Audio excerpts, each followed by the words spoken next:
Okay. Well,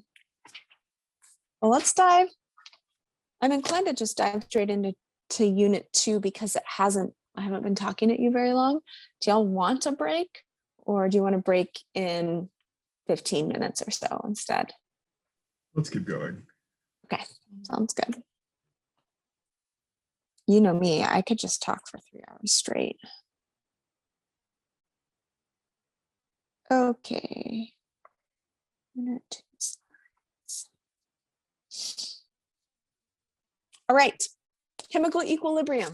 So we talked a little bit about equilibrium last quarter. This is going to be all of the chapter, so it's a lot of information. Some of it's going to be review, and then we're going to dive into some math stuff. Okay, so last week when we were discussing reaction rates, we were saying, okay, well, A goes to B, and that's the rate of our forward reaction.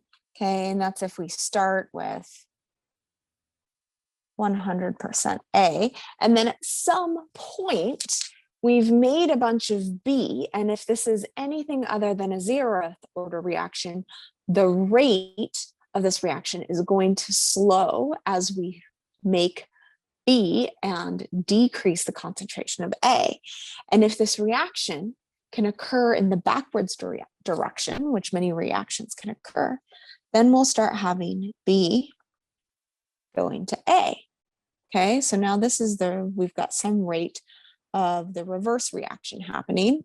Okay, and if we started that reaction with 100% B, then it would only be happening in the reverse reaction.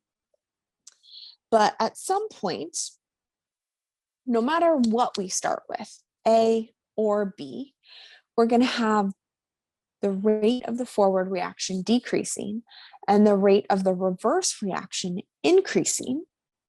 Okay, and then at some point, the rates of each of those reactions are going to be the same. So when we have the rate of the forward reaction equaling the rate of the reverse reaction, okay? That's going to happen at some point, and we don't have to get into if it's first order, second order, third order with respect A and B. Those can be different, okay? Now, because of thermodynamics, the concentration of A doesn't necessarily mean it's the same as the concentration of B. We're thinking about rates, the rate of the reaction. One direction is equal to the rate of the reaction, the other direction, okay?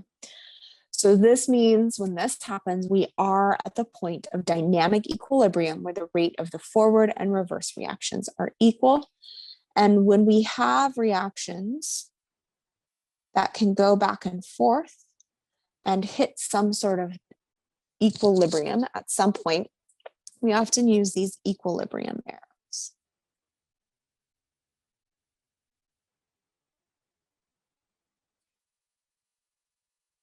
So this just indicates that the reaction can be forward or reverse.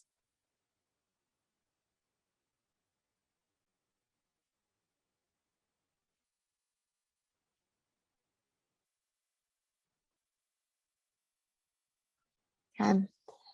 So just a point of clarification here. This single arrow indicates that A is going to B. That's it. It's not telling you that this reaction can only go from A to B. It might be an equation where we can put equilibrium arrows in, but we just don't know. So if you see a reaction like this, it's less information than something like this. Okay, so it's not necessarily saying, hey, this reaction can't go backwards. It's just saying they haven't addressed that. Okay, so this is giving you more information here. Okay, so we've seen this reaction before. We've seen this slide before. This is H2 gas combining with I2 gas to form 2 moles of HI. And we're going to start out with high concentrations of H2, okay, and a low concentration of HI. And at some point, these drop and this increases. And there is a point at which those equilibrium concentrations don't change. So this means the rate of the forward reaction is equal to the rate of the reverse reaction. Say again here, if these are concentrations, note that these equilibrium concentrations are not equal. It's the rates that are equal. Okay. Does anybody know what drives these relative concentrations at equilibrium? Temperature? No, but good thought. Temperature can change it. And we're going to talk about that either at the end of class today or next week. So temperature can change it, but it doesn't always change it. That was a really good guess.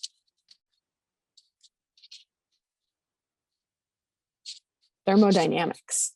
Okay, so we're looking at that relative stability. Let's see, I have a figure for this. No, I don't. So if we're looking at a reaction here, for example, this is an exergonic reaction where this is H2 plus I2, and this is HI. HI is more stable, more thermodynamically stable than H2 and H2 and I2, which means that we would have a higher concentration of HI because this is more thermodynamically stable. Yeah, awesome. Okay, so we're going to talk about how we quantify this and how we can modify reactions, and then we'll kind of come back to that thermodynamic part about it a little bit. Okay. So let's look at kind of this generic reaction that we used as an example last week. So A moles of A plus B moles of B go to C moles of C and D moles of D. Okay. Our equilibrium constant, okay, is a way that we can quantify what concentrations of reactants and products we have at equilibrium.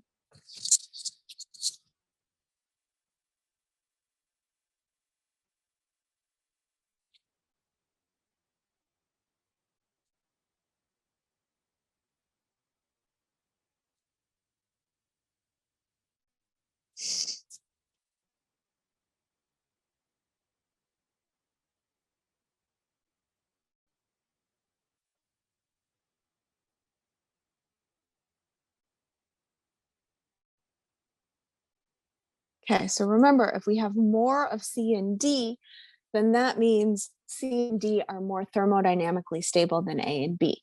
If we have more of A and B, that means A and B are more thermodynamically stable than C and D. So we quantify this using an equilibrium constant that is called K. Oh my gosh, didn't we just use a K in Unit 1? We totally did. I'm so sorry on behalf of all chemists everywhere that we use so many Ks. I don't know why.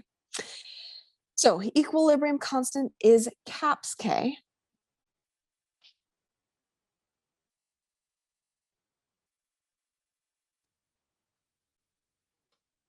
If you like Ks, take biochem with me because we look at all the Ks: Ka, Kb, Kc, Kp, Kd, Kb. Like, it's just there's so many different Ks. It's ridiculous. Someone clearly had a favorite letter. Yeah, seriously. Okay. Seriously, it's ridiculous. So this is caps. That's an equilibrium constant. Rate constants, remember we used last unit? Those are little k's. Okay. I've taken to writing my lowercase k's like so, just to be really clear. So some people write their lowercase k's like that. That just looks to me like a small capital K. So please just, I don't actually care what your handwriting is, but please just be very, very clear that you're using, if you're using a caps or a not caps K. Okay, so this is kinetics. All right, and this is equilibrium. We're dealing with capital K's this week. Okay, so we can quantify this. We can calculate our equilibrium constant by saying the concentration of C at equilibrium taken to the number of moles of C that we have times the concentration of B or D times its taken to the stoichiometric coefficient all over the concentration of A taken to its stoichiometric coefficient times B taken to its stoichiometric coefficient. Okay, so this is just products over reactants. Again, we're taking the concentrations and to some sort of stoichiometric coefficients. Okay, so remember, products over reactants. We're going to spend a lot of time with this.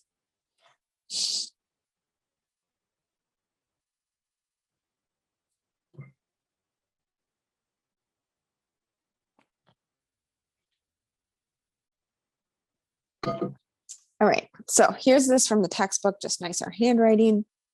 Again, products over reactants. This equation is talked about in the law of mass action. You can find that textbook definition in your textbook, but pretty much this is mathematically showing the law of mass action.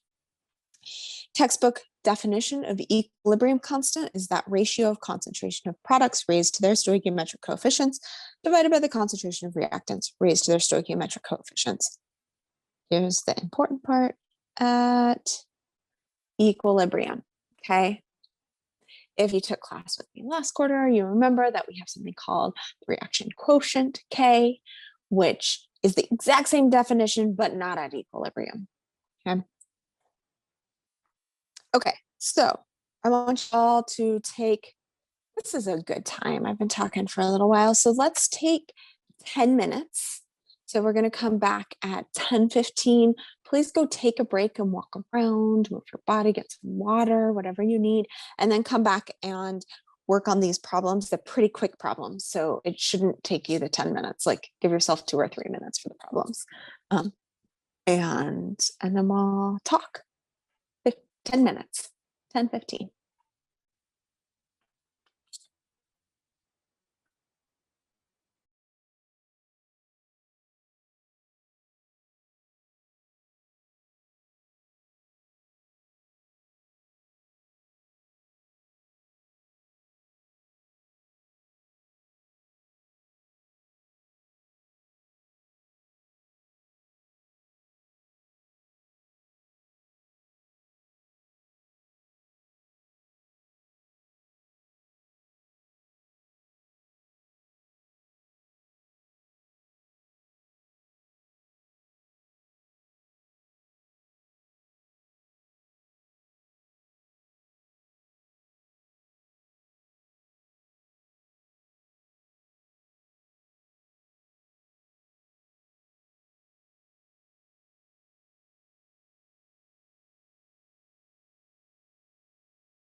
All right. Hey, everyone. How'd it go?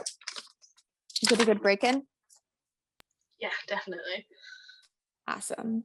Did y'all have a chance to work on these problems? PBS. Yeah.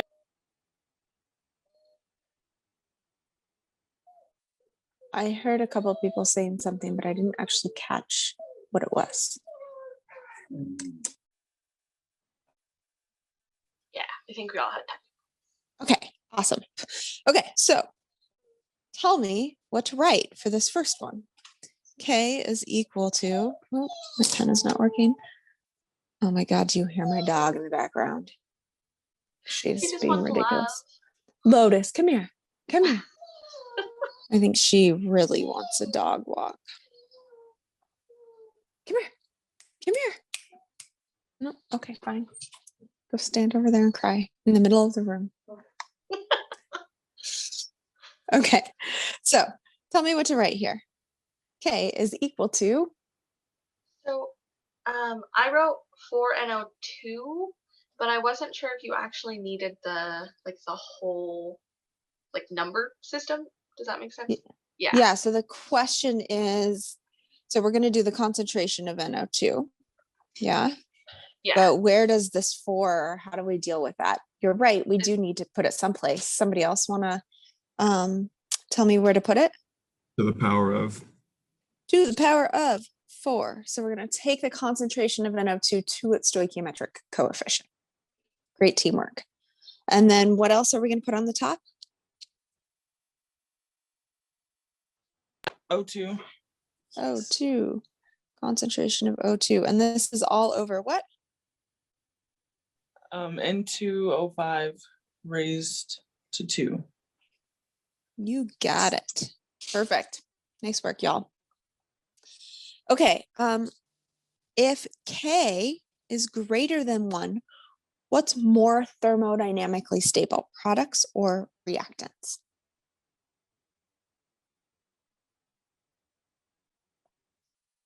What does this mean? If K is greater than 1, what do we have more of? The stuff that's on the top or the stuff that's on the bottom? The top reactants. Reactants. Yeah. So these are products. Remember, this is products over reactants. Okay. So if K is, oh, I'm sorry. I'm saying you were correct. I was saying it wrong. So if K is less than 1, then that means that we're going to have more of what's on the bottom than what's on the top. Yeah. Okay. So if K is less than 1, that means the denominator is bigger than the numerator. That means we're going to have more reactants, which means the reactants are more stable. Yeah. Opposite, if K is greater than 1, then the stuff that's on the top, we're going to have more of than what's on the bottom. Okay. So that means we're going to have more products, which means the products are more thermodynamically stable.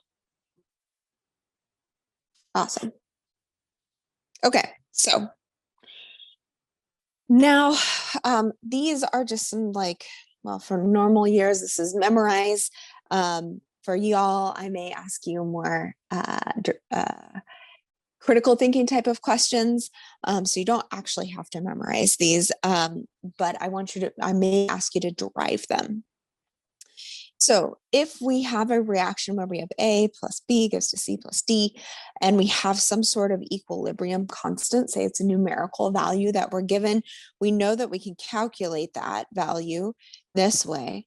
But if we flip that reaction, so now we have a reaction where we have C plus D goes to A plus B, well, that K value, we could write out that whole thing and calculate it if we wanted to. That would be now A times B over C, the C times D, the D, right? But if we were given this as a numerical value and we just wanted to calculate this, there's a much easier way to do that. K backward is equal to 1 over K forward. And that makes a lot of sense, right? Because we just flipped this around from this one. Yeah, okay. So K backward is equal to 1 over K forward. There's some other things that we may want to do to reactions. Say that we have multiplied our coefficients by a value. We have more reactants, okay? Now we need to take that into account. But we know that we are going to take all of these to the power of their stoichiometric coefficients. And all we've done is we've multiplied 2 by each of those stoichiometric coefficients. So then that means, well, that's relatively easy. Our K nu is just our original K, if we were just given this value, taken to the n. So here's that derivation, because our K nu is just C to the 2 times C over A times over the 2 taken to the 2 times A times B taken to the 2 times B. Okay, and again, we just apply the rule of exponents there. I know this part is super boring. It's just a bunch of like, remember this math, but it's important. This is the most important one. Okay, remember Hess's law 2 quarters ago when we added reactions and we used that to calculate enthalpy.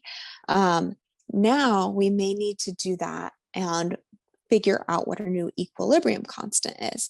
So if we have A goes to B and B goes to C and we have 2 distinct equilibrium constants, well, we could write out that our K for this third reaction is just C, the C over B. But that doesn't help us out a lot if all we've been given are these K values and we don't have these concentration values here, okay? So again, this is showing that, hey, we can multiply those 2 equilibrium expressions together. Our B's cancel and we get our new K. So that's telling us that if we're just given those values, our K new is equal to K1 times K2. Again, a lot easier than having to go through and do this whole thing, and sometimes not possible to go through and do this whole thing. Okay, we're not going to spend a whole lot of time working on equations with gases. I kind of cherry pick those problems out, but that you will come and see a couple of them. So it's important to be able to compare the Ks that we've been talking about to the Ks when we're dealing with equations where we have gases. You're going to come across them at some point. So let's know that the concentration of a gas in a mixture is proportional to its partial pressure. So if we think back to Unit 5 and fall quarter, that makes a lot of sense when we were talking about the amount of molecules in a gas. And if we increase the pressure, then now we have a higher concentration because we have more molecules in a gas in a specific space, okay? So, ever, I'm saying the word proportional. It's not equal to, okay? Oh gosh, my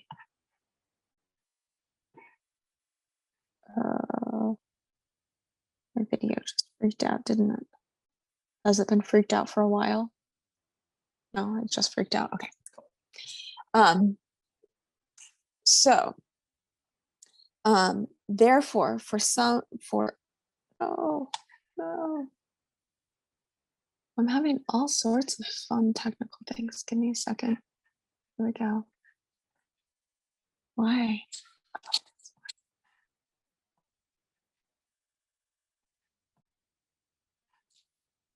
Okay, that should be fine. Okay.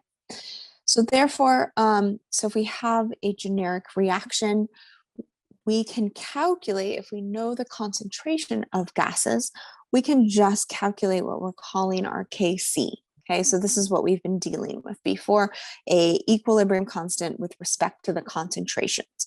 So all I've done is just added the C to say, hey, this is concentration.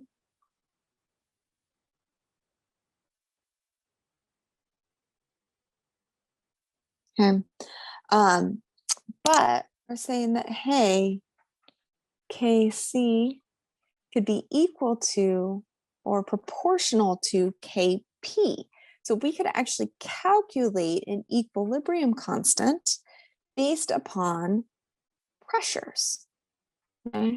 So here is the same expression, but now using our partial pressures. So again, this is if we have all gases, this is the partial pressure of C taken to its stoichiometric coefficient, the partial pressure of B taken to its stoichiometric coefficient, all over the partial pressure of A taken to its stoichiometric coefficient times the partial pressure of B taken to its stoichiometric coefficient. Okay, so exact same way of calculating.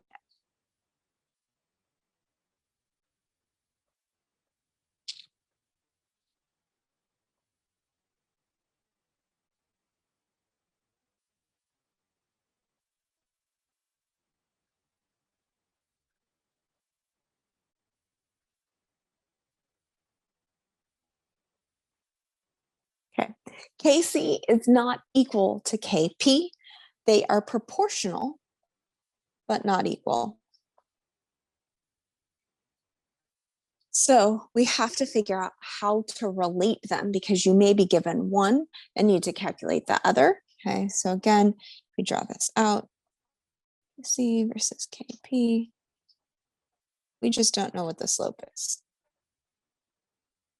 We know it's linear, but we're not sure what the slope is. So we actually have an equation to convert between Kc and Kp.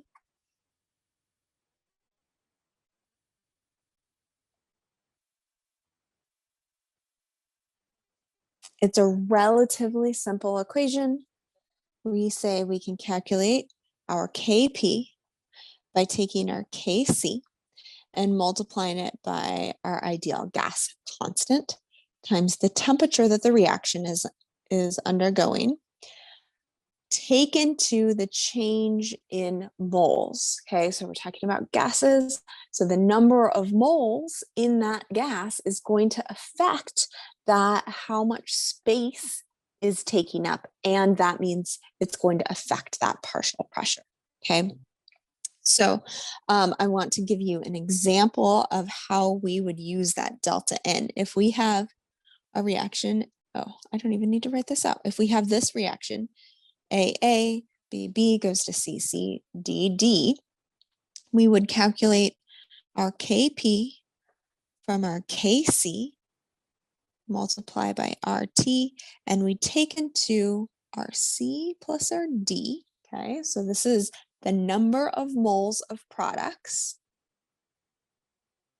minus the number of moles of our reactants. So this is the change in the number of moles of gas. Okay, there is a derivation in your textbook. I'm not going to show you the derivation for this, but if you're interested, you can check it out. Note that R, we've used it so many different times. We used it a bit last week, and I gave you the value as the 8.314. But in this case, we're going, because we're dealing with gases, we want it in units where we're dealing with pressure, right? Because we're coming out with Kp. So the R value that you're going to want to use is the 0.08.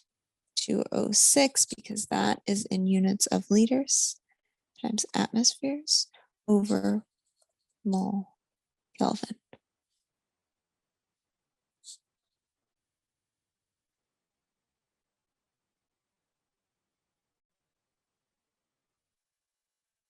Okay, so make sure you use the correct value of R based upon what units you're working with.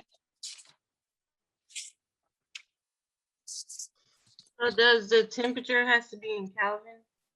Yes, temperature has to be in Kelvin, and you can figure that out by saying, oh, hey, we're going to need to get rid of temperature. We're going to need to get rid of Kelvin.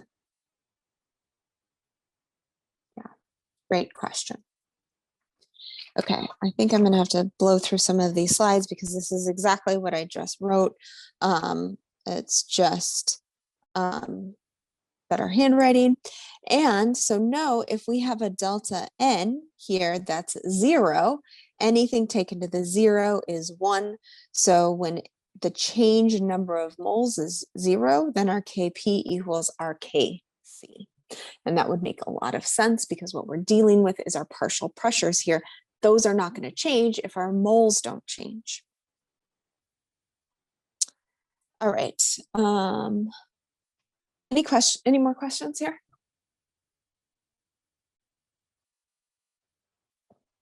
Okay.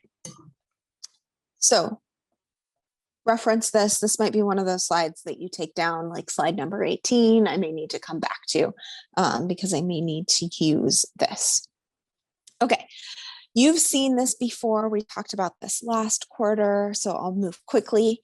The concentration of pure solids and liquids doesn't change. So for example, if we have a pure solid here, we can have more of that solid, but it's not going to change the concentration because we're not changing the density of that solid, and we're not changing how that crystalline structure is made. So that means we're going to omit these things in the equilibrium concentration expressions. So you're going to omit solids and liquids. So if we were going to write the equilibrium expression for this reaction, it would just be taking into account our CO2 gas and our CO gas, and we would not be including our carbon.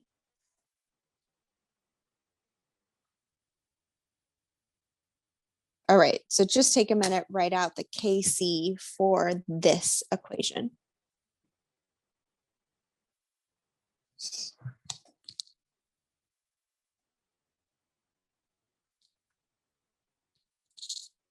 I'm going to step away just for a second and deal with my dog who wants attention.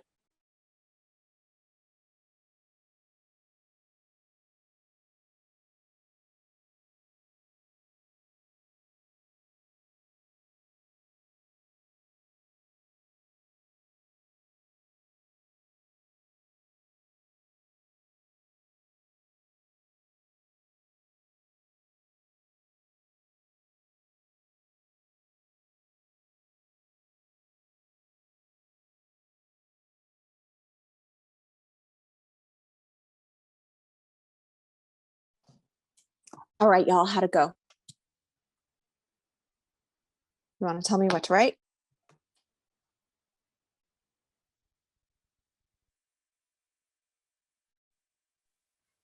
Kc is equal to H to the 1 and then HCO3, right?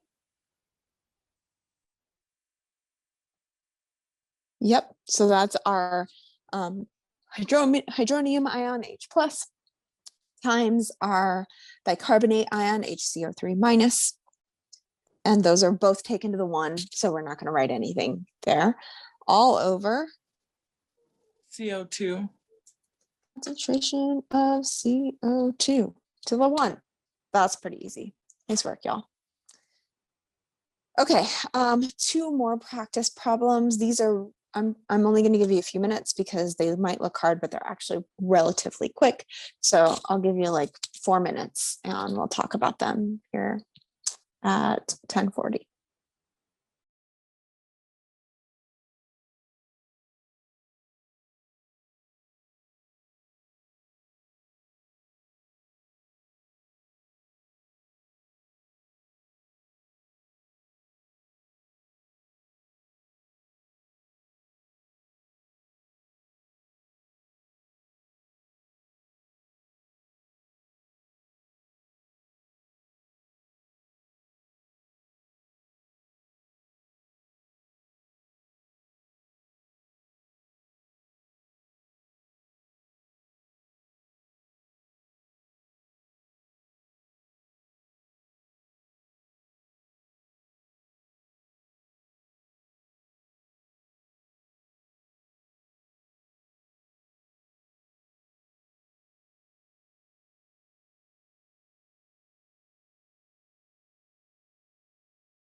All right, y'all, how'd it go?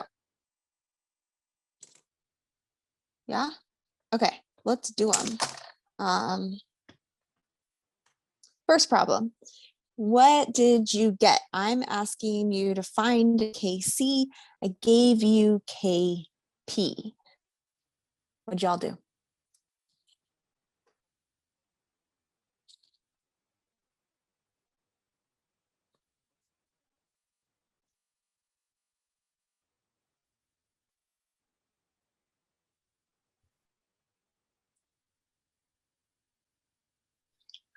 I just realized it was KP, so I'm pretty sure I did it wrong. All right, Halo, what'd you do? I think I did a little bit the same. I misunderstood the question because of the KP, so I So accidentally, did you, I accidentally just wrote the expression of Ah. KP for it. so we all know Oh. that KP is equal to KC times RT to the delta N, yeah? So, and I was So- wondering, could we divide it by RT delta Yeah. N? Yeah, Okay. That's exactly. what I did. Yep, awesome. So you took KP is equal to 2.2 times 10 to the 12, and then you set that whole thing equal to KC times RT over delta N, which would be 0.08206 liters ATM mole Kelvin, and then you multiplied that by the temperature. Was that 25 degrees C? Desiree? It's 298 Kelvin. Yeah, you got it. You got it. Very nice.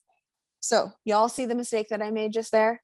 I put it in degrees C, but Desiree says, no, it needs to be in Kelvin. So that's 298 Kelvin. That way Kelvin will cancel, yeah? And then we're gonna take that to the delta N. And here we have 2 moles. And here we have 2 moles plus 1 mole. Okay, so this whole thing is going to be to the -1. Because we're going to take our 2, I'll write it out. We're going to take our 2 minus our 3, so that'll be -1. So to calculate KC, as Desiree did, take 2.2 times 10 to the 12 all over 0.08206 liters ATM mole Kelvin times 298 Kelvin to the -1. Now it's just a plug and chug. Desiree, did you get 5.4 times 10 to the 13? I didn't finish the calculations. Okay, cool. This is what I got. But I'll tell you, this is where I always make mistakes. So I like to have students double check my calculations here. Again, that setup is what I'm really interested in. Questions on that setup? Makes a lot more sense now. I just thought I was killing it. I was like, yeah, I get all of this. That's why we do these practice problems. All right, nice work. What would the units be? Great question. Okay, so units. So glad you asked. Units are a little bit funky here because we're looking at ratios. And let me just go back. This one is, well, okay, let's look at this one. If we did KC and these were each in molar, we'd have molar over molar squared. So we'd end up with units of molar to the -1. Okay, but say we had a reaction where we had A and that was squared over A, where that was to 1, our units would then be molar. Yeah. Mm. Okay, so that means that the units are actually different depending on the stoichiometry. So we pretty much drop units for all of these, but we're gonna know that with our KC, we're talking about pressures. And so we're going to say these units are, they're kind of ATM. but they're ATM to the -1, to the -2, to the 1, to the 2. We don't know. Okay. We could figure it out, but we're going to just totally drop it. And if, I'm sorry, that's KC. If it were KP, that would be ATM. KC, that's going to be molar. Okay. It's not pretty. It's one of those times when chemists who are usually really into units kind of just go, it's ugly. We're going to not think about it. Right. I understand. Awesome question. Okay. I just wanted a KC for this one. What was the KC? What'd y'all get? Just the expression, no numbers. Okay, this one, I think I did correctly, and it was Kc equals CO2 over 1, because I don't think there was anything, it was a solid, right? Yep. And that Kc equals CO2 over 1 just equals CO2. Perfect. Yeah, because x to the over 1 is equal to x. So perfect. Very nice, y'all. All right, now we get into the fun stuff. So you've seen this before. We can calculate Kc or Kp from experimental data. And it's always going to be the same no matter what concentrations we start out with. So if we're looking at this, if we start out with 0.5 molar of H2 and I2, we're going to end up at some sort of equilibrium where we get our equilibrium constant at that certain temperature. Note that this temperature is 445 degrees C. If we were to do this exact same reaction, but we just started out with HI and 0.5 molar, we'd end up with some sort of different equilibrium concentrations, but our equilibrium constant is still 50. Same concentration, or I'm sorry, different concentrations, same temperature, same equilibrium constant. So same thing here. All sorts of different starting concentrations and ratios of our initial reactants and products, but we're always going to end up with the same equilibrium constant as long as we're not changing the temperature. Y'all got that? Yeah. That's part of why we call it a constant. It's constant. Okay. Here's the deal. You are much more likely to run into a reaction in the future where that we have an equilibrium constant for, and say you're analyzing a reaction, you want to figure out what your products, what your theoretical yield is going to be for this reaction, but you know that it can go forward and backwards, so you need to figure out what your theoretical concentration of your products are going to be given your starting materials and the published equilibrium constant. So you're actually going to rarely be in a situation where you're given this kind of data and need to calculate this. You're much more likely to be in a situation where you're given that 50 value and maybe you're given one of these and you need to calculate your equilibrium concentrations. So most likely to be given this data and have to calculate this data. That is actually more complicated than just doing this math. This is the easy part. So here we go. This is the beast part of this chapter. And often students who are not mathy don't like this. I try and break it down and make it as simple as possible, but I'm sorry if your PTSD from high school algebra comes up, because there's a lot of algebra to do. Okay, so we're gonna do this thing that we refer to as ice tables. Have any of you ever done ice tables before in high school chemistry, maybe?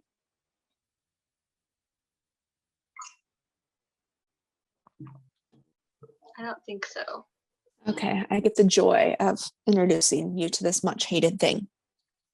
Hopefully I build it up enough that you don't think it's actually that bad when we do it. Okay, so I'm gonna just give you a fake reaction to do. I'm actually gonna do 3 examples and we're gonna build on each one. So this first one is a fake reaction. A plus B is gonna go to 2 moles of C.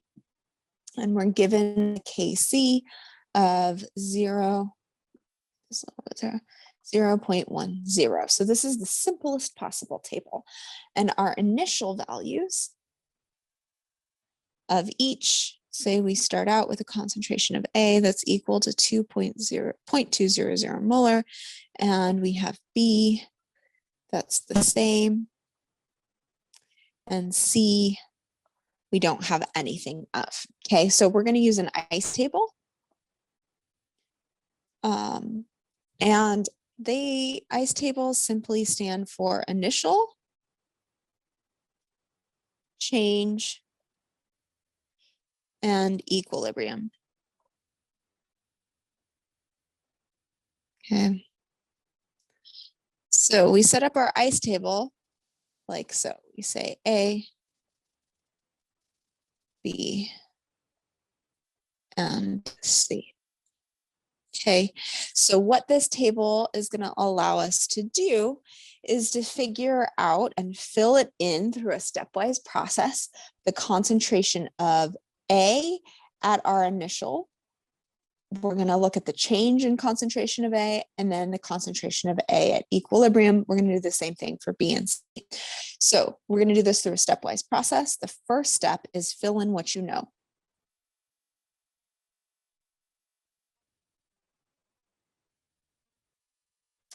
And we know our initial concentration. So that's going to be 0.200 molar. I'm just going to write up here, everything's in molar. And 0.200 molar for B and nada for C. Okay. The second step is determine which way the reaction will proceed.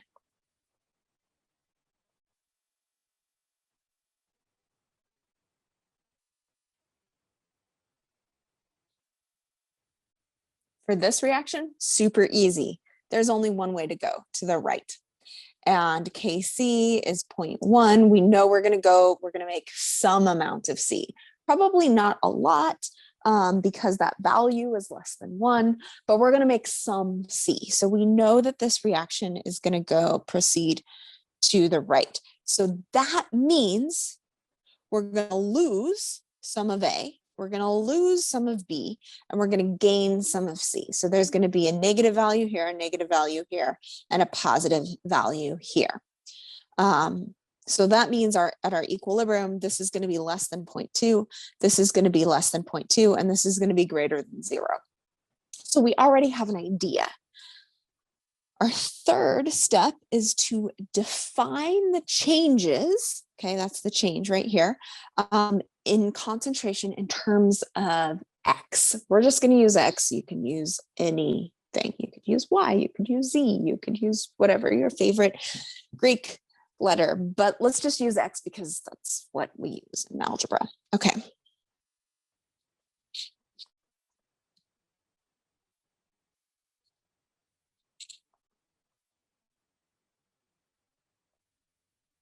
So we're going to have a loss of X. And because we have 1-to-1 stoichiometry here, if we lose X moles of A, we're also going to lose X moles of B. But because we have 1-to-2 stoichiometry here, if we lose X moles of A and B, we're going to gain 2X moles of C.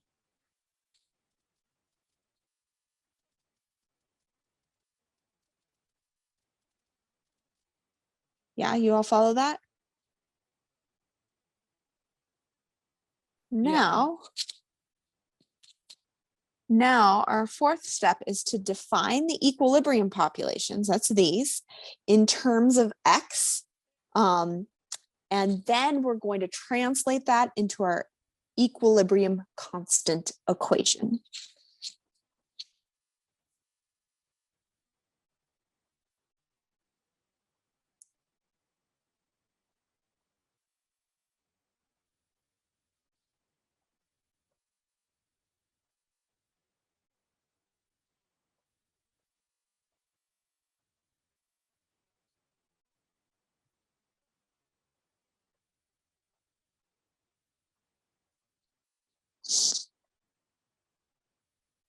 So we're going to say, well, at equilibrium, we have 0.200 molar minus X because we've lost X and we started with 0.2 molar.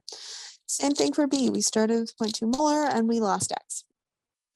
We started with 0 for C. So that means our total concentration at equilibrium of C is 2X. Okay. Not too bad. Now we're going to write our KC. KC is going to be, oh, I don't know why I wrote C there. Sorry, that should be X. We're defining it in terms of X. Our KC is 2X, but this whole thing needs to be squared. Why did I square that?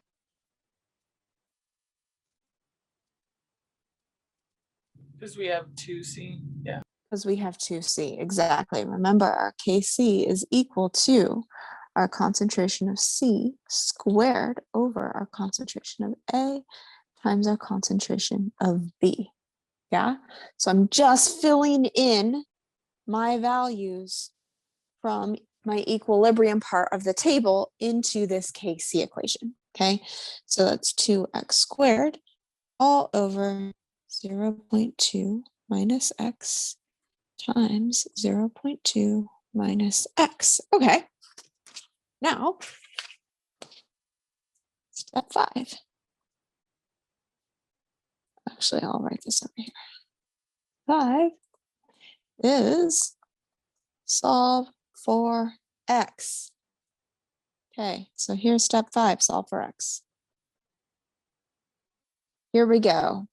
I'm going to do the steps here just because I know I was rusty in my math when I first did this. So we're going to go through all of these steps. We know that Kc is equal to 0.1. And that's going to be equal to 2x squared all over 0.2 minus X. Oh, but that's times 0.2 minus X. And hey, 0.2 minus X times 0.2 minus X. That's nice. This is handy. That's actually 0.2 minus X squared, right?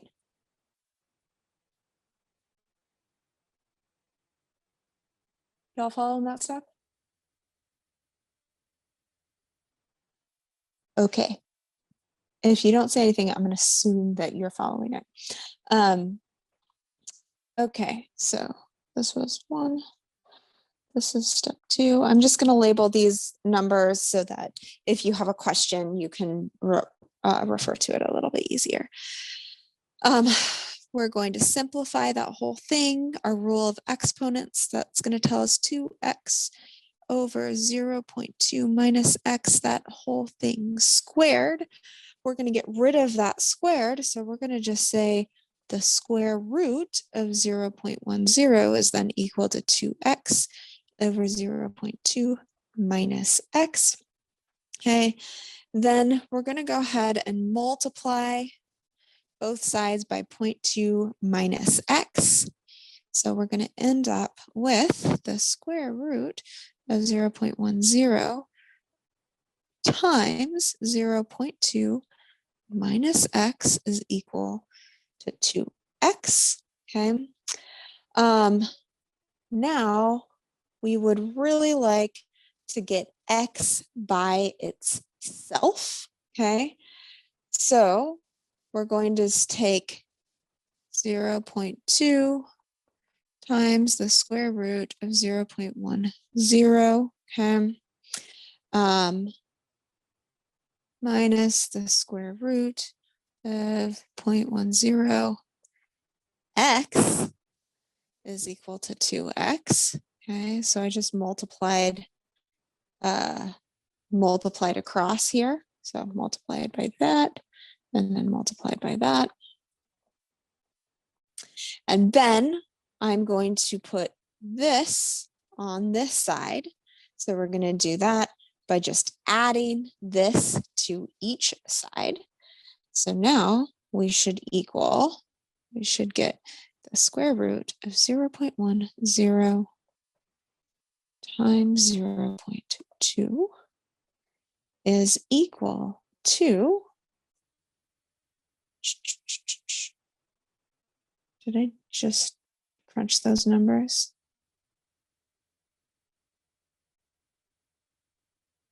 Yeah, is 2x plus the square root of 0.10 times x, okay? To make things easier, I'm gonna just do this math here. So now in the next step, having done that math, that should equal 0.0632. Okay, so now that's equal to our 2x plus our square root of 0.10 x. Okay, I'll do this math over here.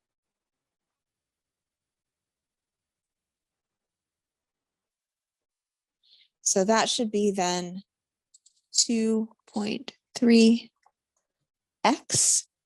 Oh, we're getting really close. So now we're going to divide both sides by 2.3. And we should end up with x is equal to 0.0273.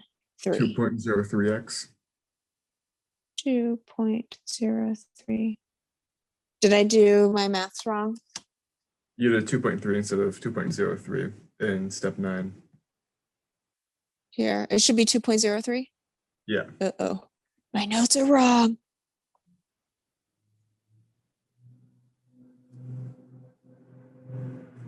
Okay, thank you. Did I do, check this math for me, will you? I don't have my calculator on me. I guess I could do it in Google. I have a question. Yeah. Go for it. So to get step 9, you just did the square root of 0.10 plus 2? Yes. Okay. Yes, exactly. Because they both have x. You can add them together. So like 1x plus 2x is 3x. Yeah. Yeah, you got it.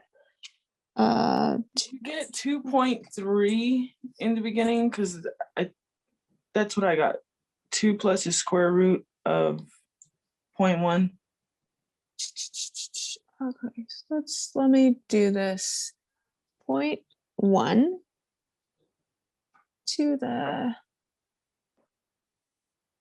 oh gosh, let me see if I can get a scientific calculator on my computer, because my scientific calculator is actually out of batteries.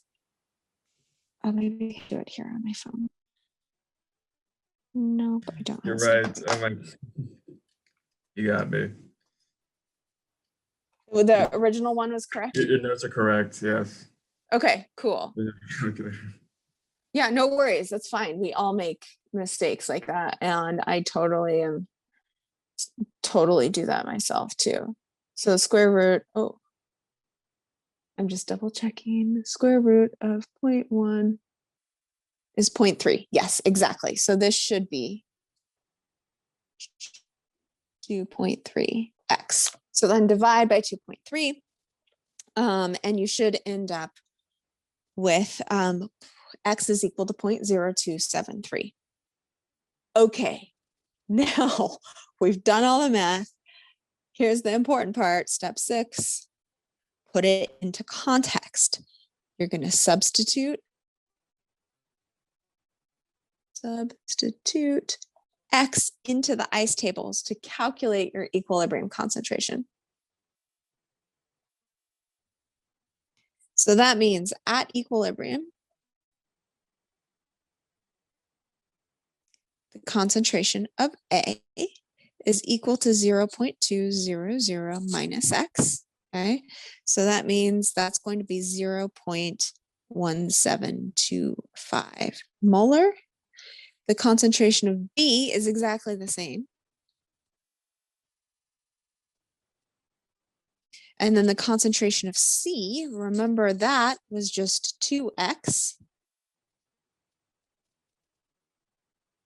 So that should be 0.055 molar. Step 7, one more step. This is the last one. Check. Does 0.1 equal 0.55 squared over 0.1725? I have a typo in my notes. I'm sorry. 0.1725.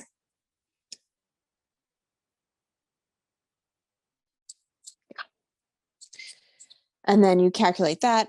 And if that equals 0.1, you're there. Oh. So it was a lot of work. And guess what? That was the easiest, most simple type of problem. Ugh. Okay.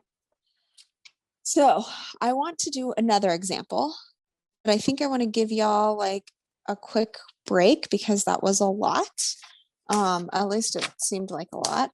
Y'all want to take like, would a 4-minute break be good enough? We come back at 11:10, or do you want more time than that? Sounds good. Okay, so yeah, let's just take 4 minutes, and we'll do the next example in a few.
All right, hi y'all. Welcome back. Lotus is giving moral support to our ice table work. Okay, I'm, what's up? I'm glad. Okay, here we go. So, here is another example. This is going to be the most complicated example now. So we went from the simplest example to doing the most complicated example. So here I've given you a reaction and I've said we've started with 1 gram of water and 2 grams of Cl2O in a 1 liter flask. And I'm giving the Kc at a certain temperature, and we want to figure out what the equilibrium concentrations are of both the products and the reactants. So the first step, because these ice tables are done with concentrations, okay, we're going to do another type of table. It's not going to be called an ice table, but later we're going to be doing another type of table that's just using number of moles. But for ice tables, we have to be using concentrations. Okay, so we have to calculate the initial concentrations from the grams that we've been given in this problem. So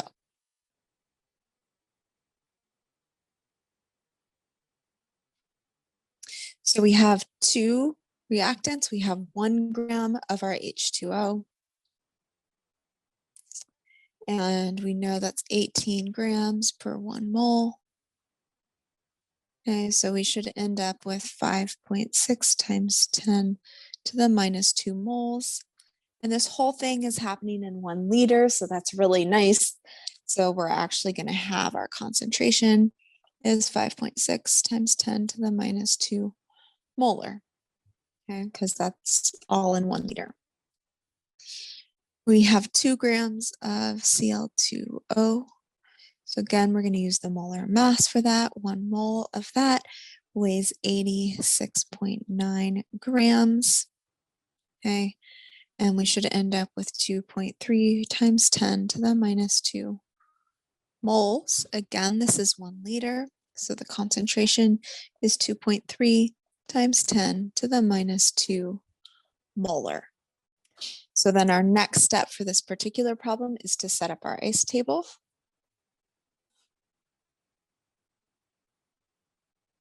Again, we have our initial, we have our change, we have our equilibrium, and we're going to have that for each of our reactants and products. So H2O, Cl2O, and HOCl. So we can plug in what we know. That's going to be for water, 5.6 times 10 to the minus 2 molar.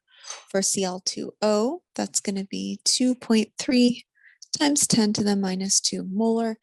And I just told you these are the things that we mixed, so we can assume that there's none of our products in that flask. So again, that's 0. So remember, the next step from our last example was to figure out which direction this reaction is going to progress. We know that because we've been given H2O and Cl2O and no HOCl, this reaction is going to progress to some extent to the right. Not a lot, because again, our Kc is less than 1, but it is going to progress to the right. So we can say, well, we have minus x, and we have 1-to-1 stoichiometry, so that's minus x. And now we have 1-to-2 stoichiometry, so we're going to gain 2 moles of HOCl for every mole of H2O or Cl2O that we lose. Y'all following me? I think so. Yeah. Great. So now we're going to set up our equilibrium concentrations the exact same way that we did before. This will be 5.6 times 10 to the minus 2 minus x. This is 2.3 times 10 to the minus 2 minus x. And this will just be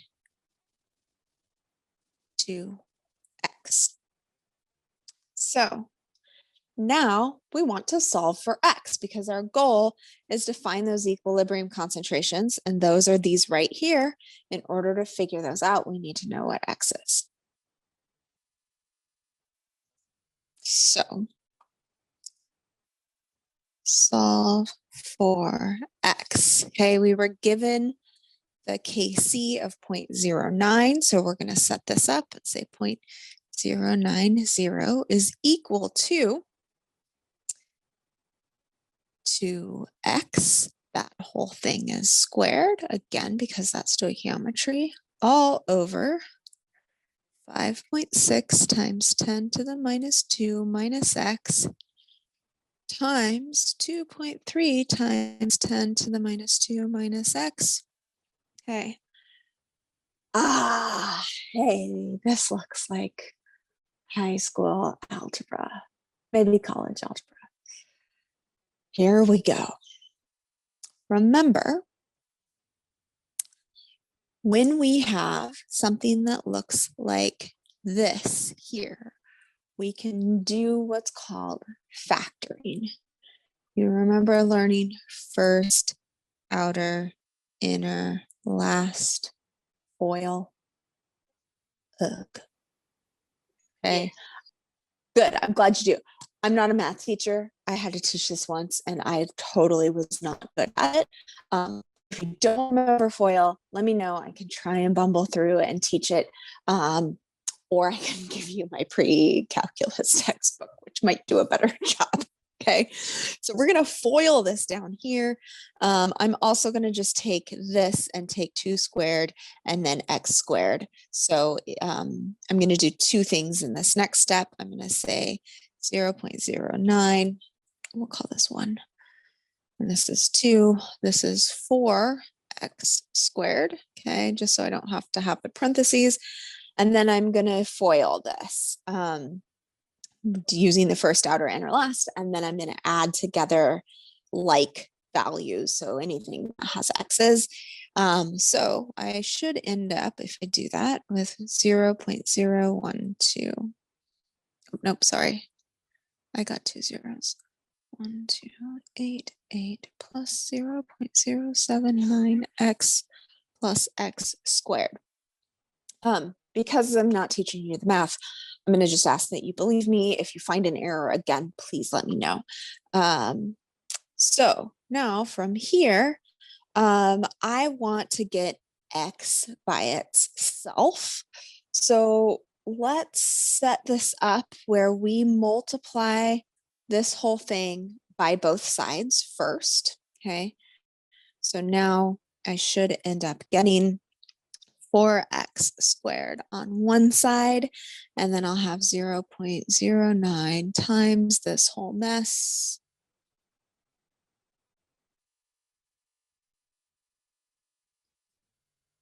Okay. And then again, I'm going to factor, so 0.09 gets multiplied by every single thing.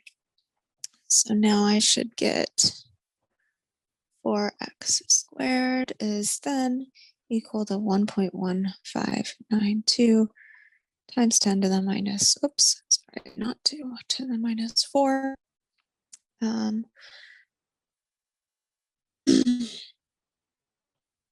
Pen.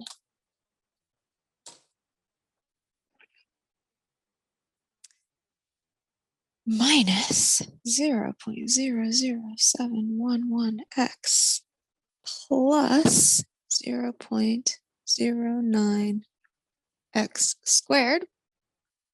Okay.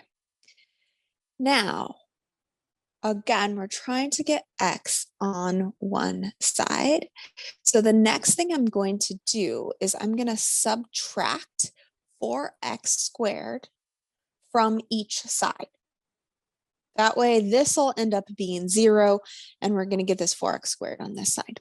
Okay, so 5, we're going to set that equation equal to 0. We should end up with 3.91x squared, okay, plus 7.11 times 10 to the minus 3x minus 1.15 0.592 times 10 to the minus 4. So I did a little bit of rearranging too, and you can go back and double check my math. But what I wanted to get is to this equation. Does this setup look similar to something you've maybe seen before? Quadratic formula. Yes, you got it. 3 be negative as a value, since it's minus 4x squared. Yes, but I went ahead and rearranged it all. So if you notice, this is now, I turned this negative, so I multiplied by -1. Oh, okay. Yeah. I see. So yes, you're totally right, but I multiplied the whole thing by -1 so that it was like somewhat less ugly. It doesn't actually matter, because when you plug it in the quadratic formula, it doesn't matter which one you put in. Okay, so this looks like, as Greg said, a quadratic equation, which is 0 is equal to ax squared plus bx plus c. Womp womp. So guess what we get to do? Quadratic formula.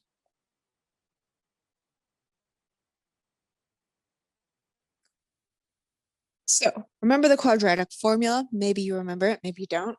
I never do. It's fine. I'm not a math instructor. Okay, so this is -b plus or minus the square root of b squared minus 4ac all over 2a. So now this is a plug and chug kind of thing. So you'll plug in, this is your A, this is your B, this is your C. This is how you will solve for it. And because of this plus minus here, you actually end up with 2 answers. So when I did this, I got x is equal to 4.6 times 10 to the minus 3 molar. I also got x is equal to -6.4 times 10 to the minus 3 molar. How do I decide between those 2 answers? Anybody want to take a guess? What's that? Are they both true? Mathematically, they're both true, but only one of them is pragmatically true.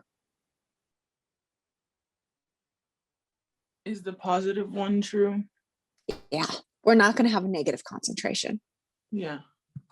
Yeah, so this is your answer. So yes, mathematically they're both true.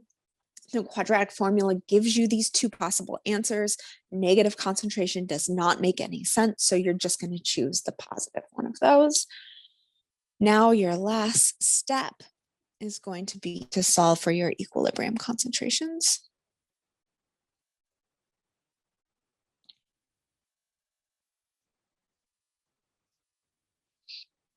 So your H2O is going to be equal to your 0. What did we start with? 0.056. Yeah, 0.056 molar. Now minus your 0.0046 molar. So you should end up with 0.0514 molar. Your Cl2O, you started with 0.023 molar minus 0.0046 molar should equal to 0.0184 molar. And your HOCl, that's just 2 times X. And remember, X is 0.0046 molar. So now we should be at 0.0092 molar. Oh, yeah, that was a lot of work, but we got it. So again, if you're in the lab, you're running this reaction, you want to figure out what your theoretical yield is, you got it. Not very high. Yeah, you may want to do something to push that reaction to the right. Now, for the purposes of general chemistry, and in reality for a lot of places, if you're doing a synthesis and you're like, I want to figure out how much I have, having a little bit of an error is okay. So in general chemistry, we say for these types of problems, a 5% error is okay. That allows us to get around all of this mess. Okay, so I have a third example that is ugly like this, but we're going to make an assumption and it's going to make our math easier. Before I dive into that, did everybody follow this math? Do you understand what I did? Even if you didn't like do it on your calculator and make sure you got the same values, were you able to follow this process and you understand this math? Yep. Yes. Okay. The only part I didn't understand was number 2. How did you get the bottom? I guess. Yeah, totally. This is like, it's probably been a really long time since you've seen this, Irisha. So I don't blame you. Foil. So here's my aside on foil. I'm not going to go through the whole details of teaching you foil because I'm just not the right person to do this, but I'm going to just give you the like 1 or 2 minute overview. So FOIL stands for first, outer, inner, last. So the first thing you're going to do, so you're factoring it. This is a factoring process. So you're going to multiply the first. So there's the firsts. You're going to multiply those together. And that's going to give you a value. So 5.6 times 10 to the minus 2 times 2.3 times 10 to the minus 2. So I'm going to actually not do the math so you can see what I'm doing here. Okay, so I've multiplied those together. Then I'm going to multiply the outer ones together. Actually, I should probably, I'm going to change my colors. So black. So black is my first. And then we'll do my outer. So that's my outer. So I multiply those together. So we're going to add that to my outer, which is going to be 5.6 times 10 to the minus 2 times x. Okay, so I've now multiplied those together. And then I'm going to multiply my inners together. That's x. And oops, I missed something here. This is a negative x. So this is actually going to be not plus. This is going to be minus. Okay. Then I'm going to multiply my inners together. My inners are the ones that are on the inside. Okay. So that's going to be plus a negative 2.3 times 10 to the minus 2x. And then my last thing, where's my blue, is going to be to multiply my last things together. That's x times x. And these are both negative, so it's going to end up being a positive. So that's going to be x squared. And then I can just add, these two things together. And that's how I got this. Ew, okay. Ugly, That's a lot. ugly factoring. Uh-huh. Yeah, ugly, ugly factoring called FOIL. So there it is. This is like the only time of year I have to do it. I pretty much forget about it until this class. And if you're still confused, Khan Academy has a whole breakdown on it, just to kind of relearn it, because I know it's not exactly the easiest. Mm-hmm. Mm-hmm. Thank you. Yeah, I'll tell you. So I was in industry after undergrad, and then I took a year off to travel around, and then I was in grad school for 4 years. And then I came to teach. So it had been like, I don't even remember, 10, 13, something like that years since I had Gen Chem. That was the last time I had done FOIL until I started teaching this class. So most of the time If you're in research, you're going to skip this and you're going to say, I'm okay with a 5% error. And you're going to do the shortcut that I'm about to show you because nobody likes FOIL unless you're a math teacher. Even then, the math teachers don't like it either. Yeah. I mean, it's super handy. It's great. We love it. I'm really glad there are these tools. I just don't like to do them. I like to use my brain for something else. So here we go. I had given myself a lot of room. Here we go. So simplifying approximations. So again, if we have an approximation that is our error is less than 5%, we're good to go. So I'm going to give you another problem. Actually, I'm going to jump up here to a blank sheet to give you that problem. And it's going to be ugly again. And I'm going to show you how we can do an assumption. Now, some students, generally engineering students, so Greg, looking at you, don't like this and prefer to do the math because the math is not that daunting for most engineering students that end up having to do things like Fourier transforms by hand. So you're always allowed to take this and do it the full correct way. You don't have to do the assumption, but generally the MLS students really like doing the assumption. So let's do another example. 2 CO2 goes to 2 carbon monoxide plus O2 with a Kc of 2.0 times 10 to the minus 6. So before we even start, I want to bring your attention to the fact that this Kc is really small.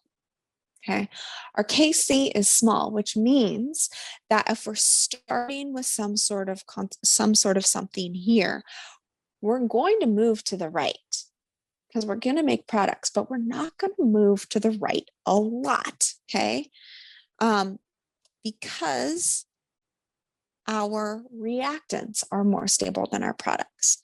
So in this problem, we're going to start with 0.4 molar of CO2. Okay, and none of our carbon monoxide and none of our O2. Okay, so now we're going to say, well, we're going to lose 2x of CO2. The 2 is because of our stoichiometry right here. Okay, we're going to gain 2x of our CO, again, 2 to 2 stoichiometry, and we're going to gain x of O2. So our equilibrium concentrations here will be 0.40 minus 2x, and then 2x and x. So when we set up our equation, we'll have 2.0 times 10 to the minus 6 is equal to 2x squared times x over 0.40 minus 2x. That whole thing is squared. Okay, so this is ugly in a little bit different of a way. And we can't do the shortcut or the rule of exponents that we did in the first one. So we really can't solve this without a quadratic formula. And truthfully, there's some problems that you can't solve even with a quadratic formula. I'm not going to throw you really complicated problems like that on quizzes. So what I'm going to do is I'm going to make an assumption, and I can do that because K is very small.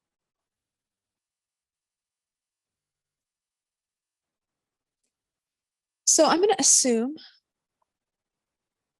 I'm going to take this right here.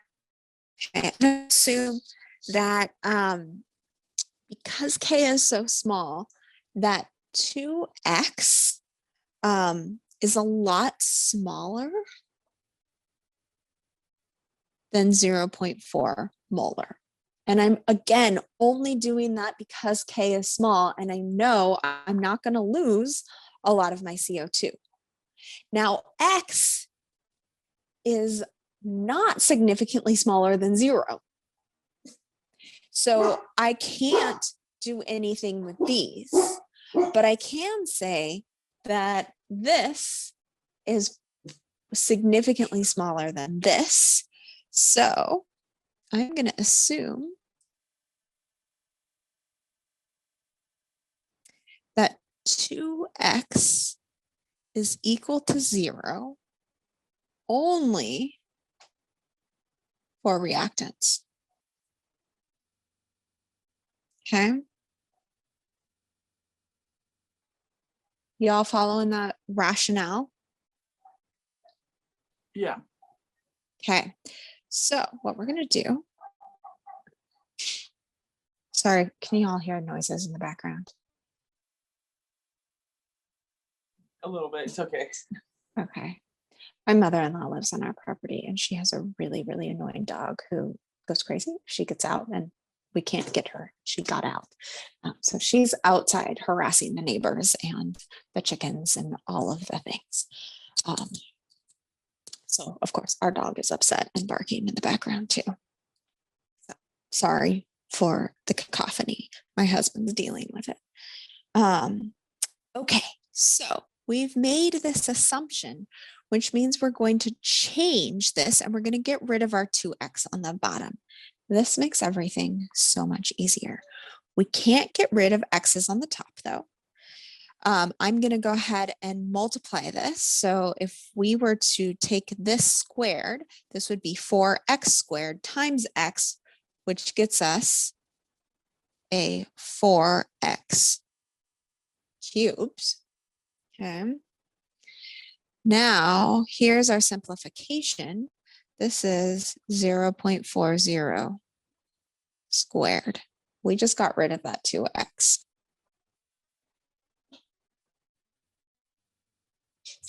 Oh my gosh, so much easier. Now we solve for x. Okay, so if we just set this up to solve for x, x should equal the cube root of 2 times 10 to the minus 6 times 0.4 squared, which would be 0.16, okay, all over 4. This math is relatively easy to do. And just so you know, if you don't have a scientific calculator that does the cube root, you can easily do this and just say x is then equal to, I'm going to do all of this math on the inside. You can set this up saying x is equal to 7.9507 times 10 to the minus 8. And instead of hitting the cube root button, just take it to the 1 to the 3rd because that's the same thing. Okay, so now x is about equal to 0.0043. Why did I write this squiggly about equal to instead of equal to? Is the assumption? Because of the assumption that I made, exactly. So the last step with this is you need to check your assumption.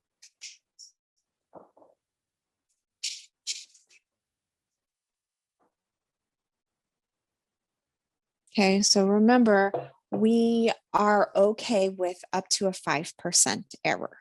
So if we're going to say x is equal to 0.0043, we're going to relate this value to this initial value of CO2.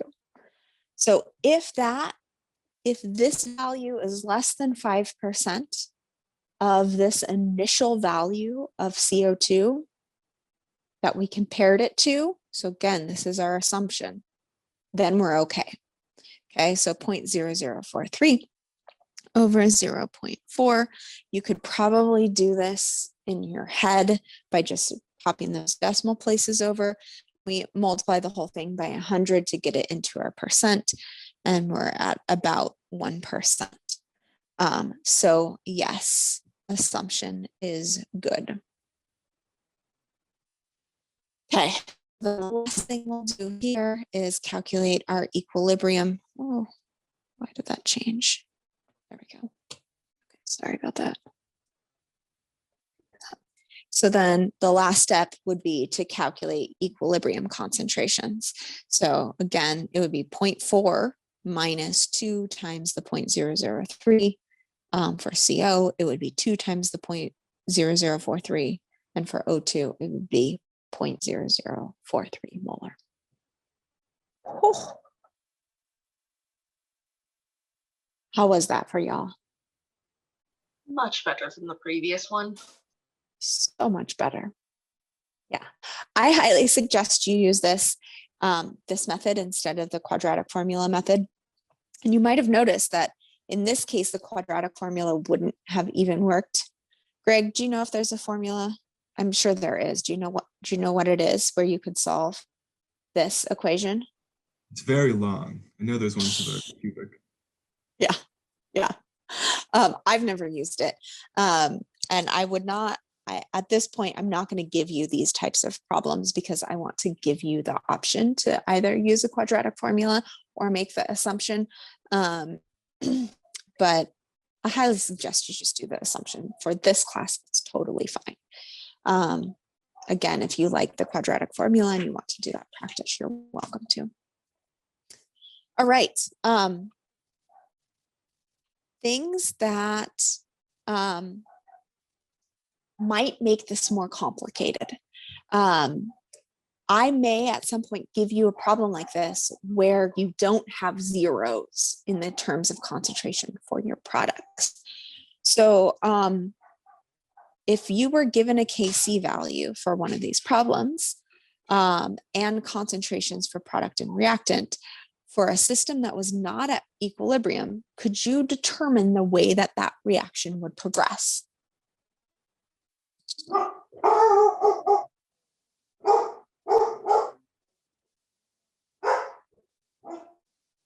What do y'all think?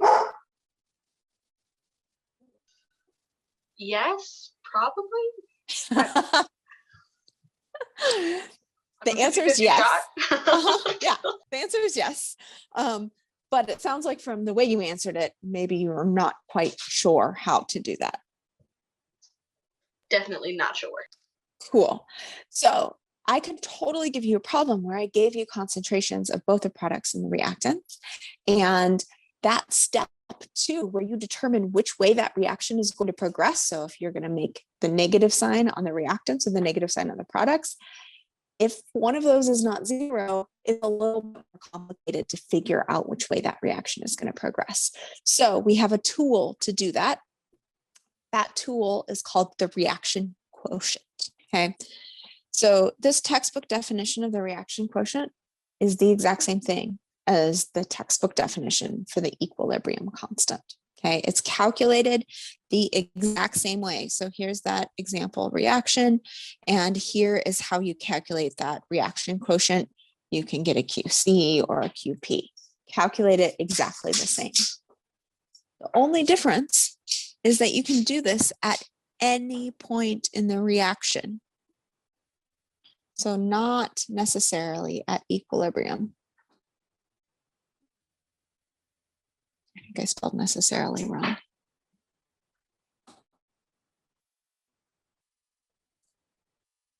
There we go. So y'all can do this math. I know you can because you were able to do the equilibrium quotients really, or equilibrium constants really well. So now what you would end up doing is calculating your reaction quotient and comparing it to your equilibrium constant.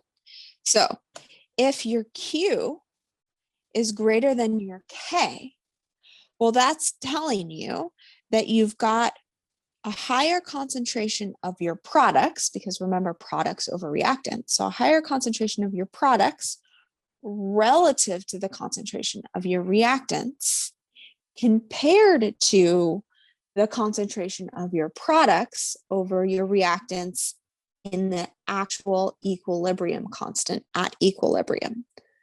So that means you've got more products than you do at equilibrium, which means the reaction is going to occur in that reverse direction. You follow that logic?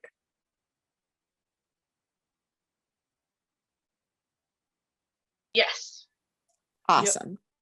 So Chelsea, now you can see how if you calculate a QC and you have a K, you can compare the two and say, yeah, I know that reaction is either going to proceed in the reverse direction because Q is greater than K, or if my Q is less than K, then it's going to progress in the forward direction. I like this way better than what my brain was saying. It was gonna be like, let's do another quadratic formula, guys. Oh God, no. This one's pretty easy. Yeah, much Simple easier. math that y'all know how to do already. Okay. And you're just comparing two things. So here's just an example from a textbook showing, hey, if Q is 0.55 and K is 1.45, that means we're going to move towards the products. If K is 1.45 and Q is 2.55, then we're going to move towards the reactants. If Q is equal to K, we're at equilibrium. No need to do an ice table. You're already there. That would be a real fun, mean problem to give you. I think I did that once on a final exam where I was like Q equaled K, and it was a really hard ice table problem. And about half the class ended up doing the whole hard ice table to show that there was no change. And feel about like- the other. I feel like that's like an evil thing. Deeply evil. I think it might have been. Yeah, that's like torture. But Like now that I've hurts told my soul. I think it hurt my soul grading it too. I was like, oh my gosh, this was supposed to be such an easy problem that they see it and they like figure it out. But no. I would cry to get through all of that and just be like, oh, hey, just kidding. It's fine. We're good. Yeah, maybe because they feel like they still have to show the work. Yeah. They can't just say it's at equilibrium. So the moral of that story is double check your Q's and K's and see if they're equal before you do any ugly problems. All right, y'all. So here is your actual nicely written steps that I suggest you take when you've been given a K and your initial concentrations or your pressures, because you could do this with KPs as well. Okay. Put your ice table together first and put in what you know.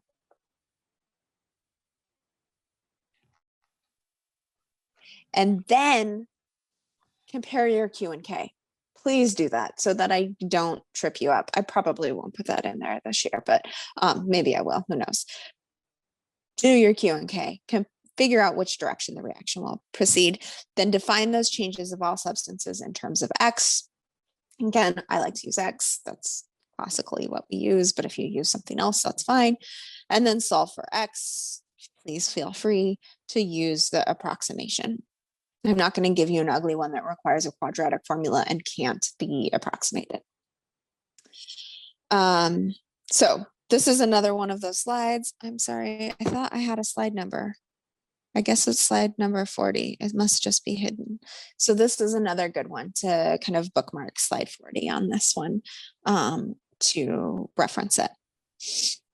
All right, we are getting close-ish to the end. How y'all doing? You still awake? Yes, Yeah. definitely. I think we might be able to finish it. Yep. Let's do it.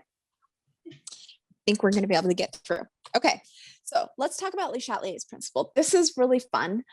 This is one of the things that most students, when they talk about equilibrium in 5 or 10 years after they've taken general chemistry, they remember Le Chatelier's principle, in part because it's really cool, and we're going to do a lab about it. So Le Chatelier's principle, textbook definition: when we have a chemical system that's the equilibrium, when it's disturbed, that system will shift in a direction that minimizes that disturbance. Okay, so we're looking at how a system responds to disturbances. There's all sorts of probably fun analogies that you can make, like my dog laying on the couch and I come over and snuggle her and she doesn't want to be snuggled. So she responds by moving a few inches to the right so she doesn't have to get snuggled by me. Okay, so there's all sorts of things that you can think about. It's just some sort of system that's at an equilibrium process, and then you disturb that equilibrium and it's going to shift. Something's going to change. Okay, so the system always shifts back to an equilibrium.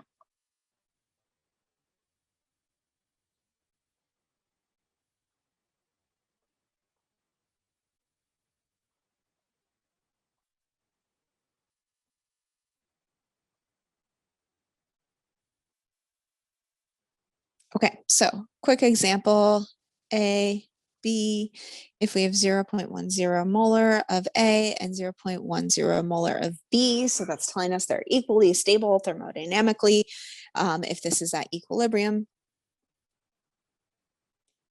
And then I decide to add some more B. So then I've shifted, I've disturbed that equilibrium, and now I've added some more B.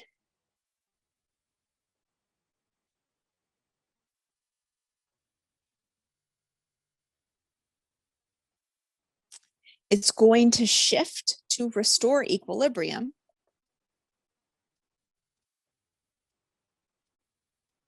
Again. Okay, so different concentrations now because we have a total concentration that's different, but it's still equilibrium. Your K value has not changed. So here's a pretty example of that. If you have this reaction in 2O4, reacting to form 2 moles of NO2, if you add more NO2, your reaction is going to shift to the left. You're going to make more N2O4. If, on the other hand, you add N2O4, your reaction is going to shift to the right. Make sense? Yes. Can you go back up for just 1 second? Absolutely.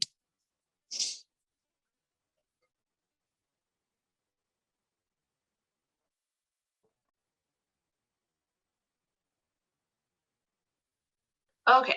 So does that mess with anything in A? Well, what it does is you end up with a final concentration of A that's higher, even though you're still at equilibrium, because equilibrium is looking at the relative concentrations. Does Okay, that answer? that makes sense. Okay, great. Okay, so when I'm talking about Le Chatelet's principle, I'm going to be talking about the direction that we're shifting the equilibrium. Now, that might sound a little weird because we're just restoring the equilibrium. Okay, so equilibrium gets restored, but we are going to push the reaction to occur in one way. We've added NO2, which means that reaction has to go to the left in order to restore equilibrium. If we've added a reactant, that reaction needs to go to the right to restore equilibrium. But we can do all sorts of other things. We can, I had another slide in there before that. Never mind. Okay. We could, instead of adding reactants, we could remove reactant or product. So if I were to remove N2O4, that would shift the reaction to the left because then we'd end up with a higher concentration of NO2 relative to N2O4, and it would shift that reaction to move to the left. If I removed NO2, then it would shift that reaction to the right. Y'all see that? So if you remove something, the other one will kind of like a water bucket, it'll flow back over just to make it equal, right? You got it. That's a great analogy. I like that. So this is a technique that we can use in the lab if we're synthesizing something and we're like, my equilibrium constant isn't great, but I have a way to take that product that I want and I can take it out of the reaction vessel while the reaction is still in progress. And so then I'm going to take it out. I'm going to work on purifying it, or I'm going to use it. And then that reaction will hit equilibrium again. And then I'll take that out. And then the reaction will hit equilibrium again. And I'll take that out. So that's a way of maximizing our yield when we have a reaction where our products might not be thermodynamically as stable as the reactants. So this is a way that we can, again, use our Q. This is just a table talking about what happens with Qs and if we're increasing or decreasing reactants or products. So again, if we increase the reactant concentration, what we've done is now our Q is smaller than our K, and the reaction is going to move to the right because we've added reactant. So now the reaction is going to move to the right to make more product to restore that equilibrium. If we increase the product concentration, now our Q is going to be bigger than our K. So the reaction is going to move to the left to restore that equilibrium. And then likewise, if we're removing reactants and products. Okay, so this is just thinking about what we talked about just now in a more quantitative fashion. All right.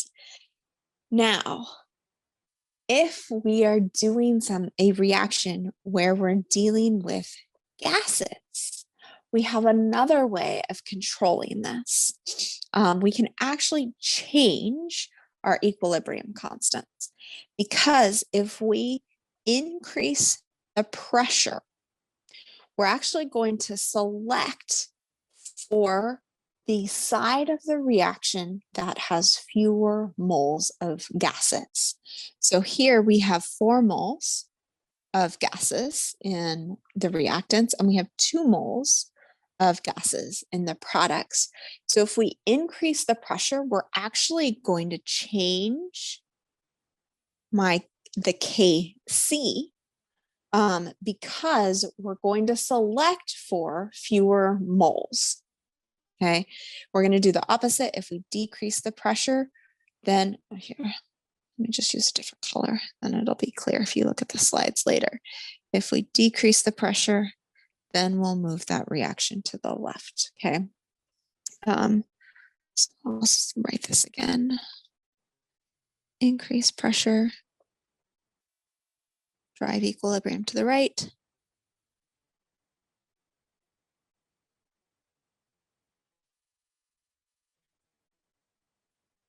Decrease pressure,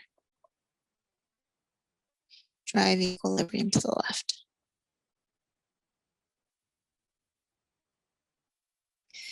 Okay, remember Pivnert. Okay, if we're decreasing volume, we're increasing pressure, and that's what we're just showing here, increasing pressure by decreasing volume. Okay, so in this case, little aside, our Kc is going to change. Okay, it's going to change with respect to pressure changing, because our pressure, our partial pressure of a reactant or product is equal to the total pressure times that mole fraction. Remember, this is going back a long time ago, unit 5 in the first quarter. I'm not going to ask that you're able to do all of that math, but I'm just kind of reminding you of the things that you need to know. So just know that this is a way for Kc to change.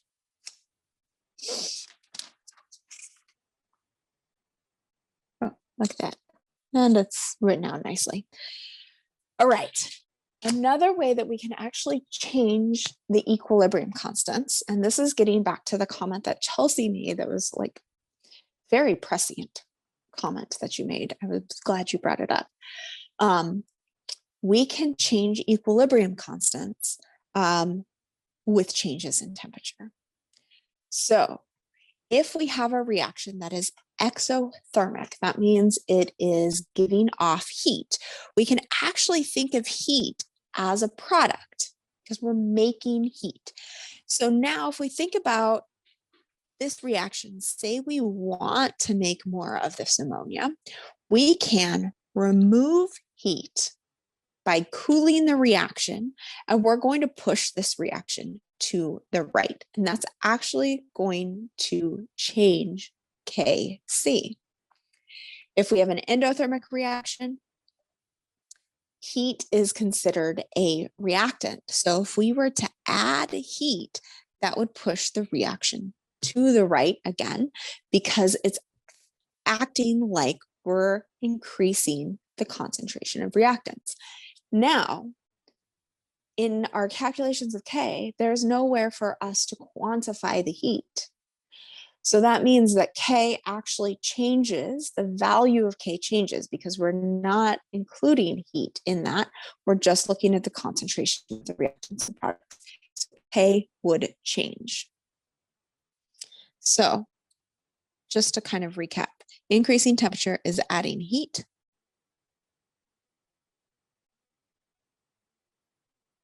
So therefore, it's like adding a reactant to an endothermic reaction.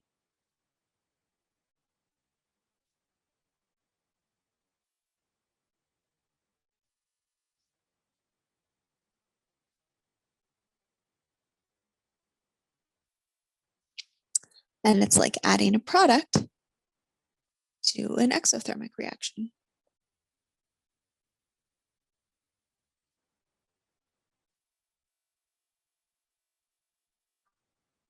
Okay, so it's going to restore the equilibrium based upon the input of heat. But again, we don't factor heat into K, and therefore K changes with respect to heat or temperature. And that's why you saw at the very beginning when I gave you that figure or that table showing the K value at different initial concentrations, it was always at the same temperature. Questions, comments, thoughts?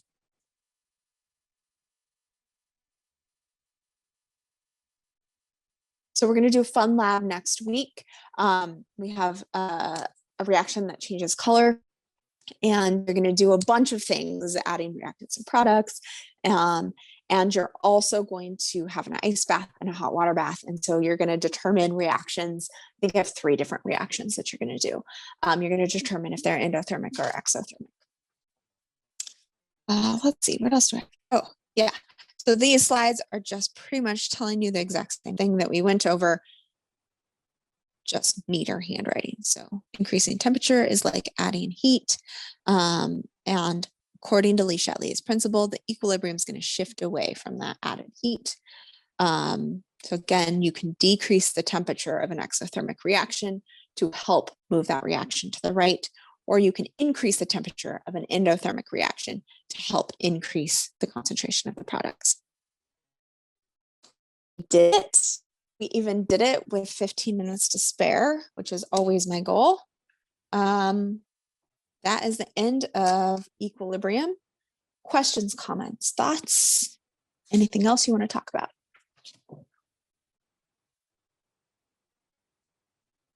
So I have to wear long sleeves and pants to the lab tomorrow. Does not have to be long sleeves. So pants, yes, I don't want ankles showing. So skinny, if you're wearing skinny jeans, then you need boots or something to cover ankles. Pants, you can wear t-shirts. If somebody shows up in a like spaghetti strap tank top, I suggest they put on, I actually asked them to put on a lab coat. If you show up in a shirt that is backless, then I will ask you to put on a lab coat. I was once surprised that. But you don't have to wear long sleeves. Okay. But tomorrow's lab has iodine. Iodine can stain the clothes. So you might not want to wear your favorite outfit tomorrow. Cool. Yeah. Cool. One last comment about these ice tables. You're going to be quizzed on them during your assessment this week. You're going to show up not just in the final exam, but they're also going to kind of show up in like 2 weeks.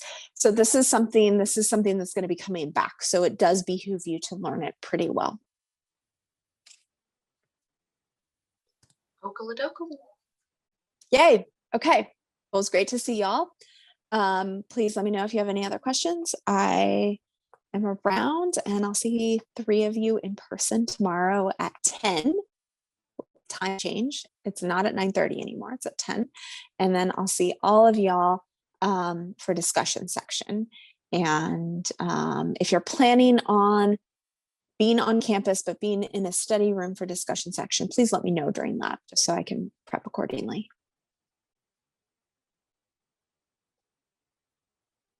All right. Have a lovely day. Oh, I had a question about the homework that's due tonight. Yes. The Chem 101 homework. Yeah. How can I help you with that? So And y'all can stay on for this question or log off. So the rest of you, no need to stay if you don't want to listen to the question and answer. All right, Desiree. Okay. Shoot. So the question was, which of the following represents the rate at which ClO2 is appearing in the reaction below? And it has a whole reaction. Do you want me to do screen sharing? Yeah, sure. Let me stop sharing my screen. So I'm trying to log on to Chem 101 right now, but it'd be way easier to just see yours. Hold Okay, on. let me try to pull it up. Okay, I have to stop share. And okay, you should be good once it's up to share your screen.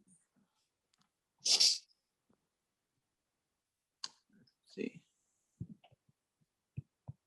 Oh, okay.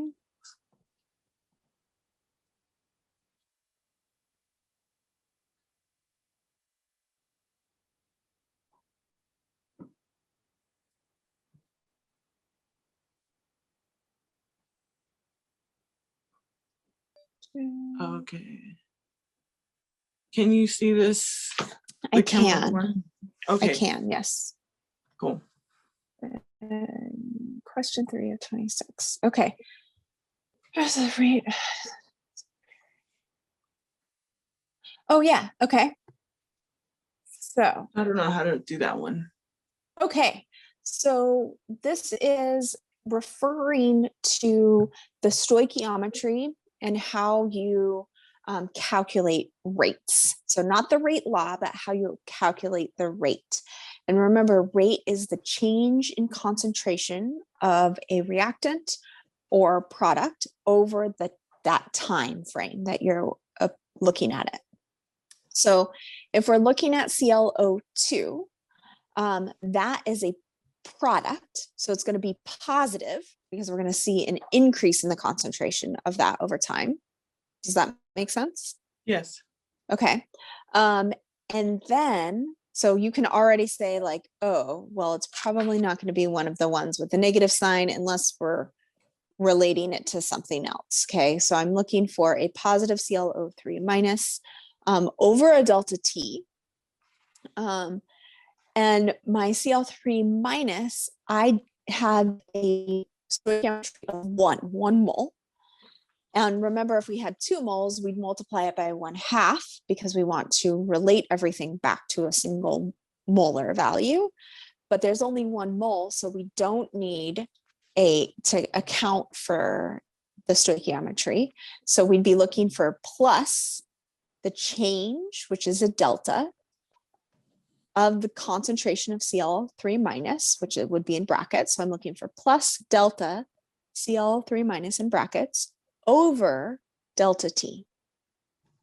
Is there one of those that looks like that to you in this problem? E. You got it. Yeah. Okay. And then let's see. The next question that I had was 22.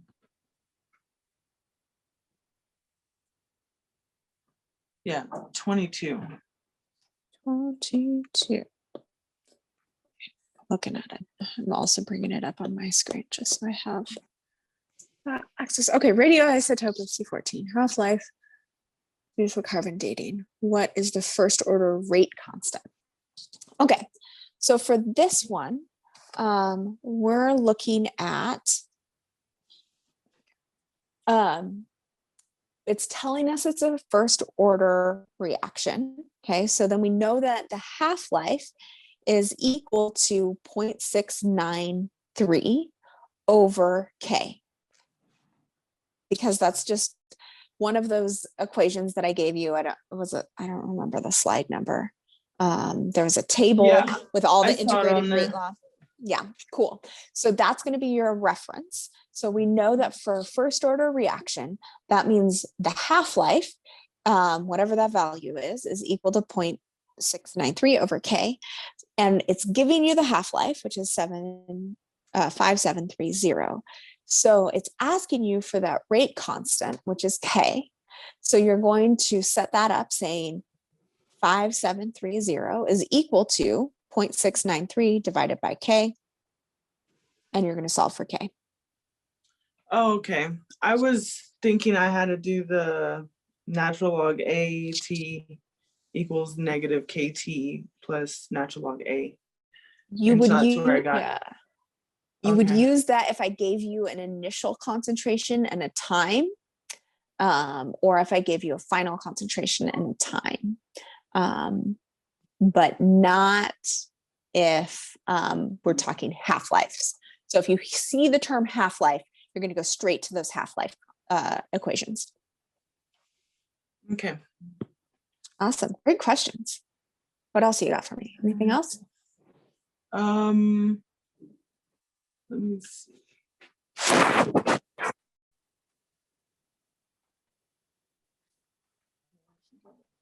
I think the other ones I can.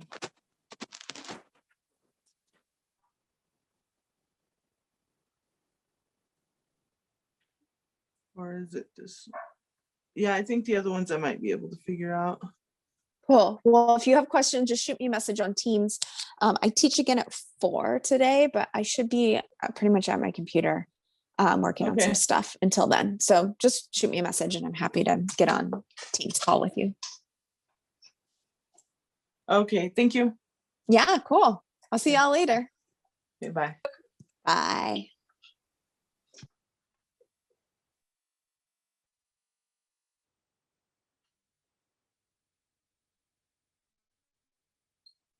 Hi, Lotus.